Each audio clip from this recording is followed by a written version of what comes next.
شروع کرتی ہوں اللہ کے نام سے جو بڑا مہربان نہایت رحم والا ہے۔ اہل کتاب میں سے جن لوگوں نے کفر کیا وہ اور مشرکین کفر سے باز آنے والے نہ تھے جب تک ان کے پاس ایک روشن دلیل نہ آئی، یعنی اللہ تعالیٰ کا ایک رسول جو پاکیزہ صحیفے پڑھ کر سنائے جس میں وہ احکام درج ہیں جو دین کو قائم رکھنے والے نہایت مستقیم ہیں۔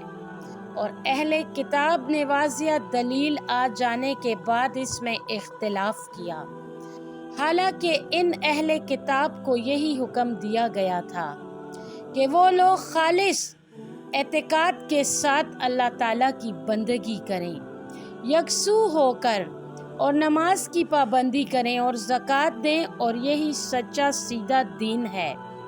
بے شک جو لوگ اہل کتاب اور مشرکوں میں سے دین حق کے منکر ہوئے وہ اور مشرکین دوزخ کی آگ میں پڑیں گے اور اس میں ہمیشہ رہیں گے، یہی لوگ بدترین مخلوق ہیں۔ بلا شبہ جو لوگ ایمان لائے اور نیک عمل کرتے رہے یہی لوگ بہترین مخلوق ہیں، ان کی جزا ان کے رب کے پاس ہمیشہ رہنے کے باغ ہیں جن کے نیچے نہریں رواں ہوں گی اور وہ ان میں ہمیشہ رہیں گے۔ اللہ تعالیٰ ان سے راضی رہے گا اور وہ اللہ تعالیٰ سے راضی رہیں گے۔ یہ اجر اس کے لیے ہے جو اپنے رب سے ڈرتا رہا ہو۔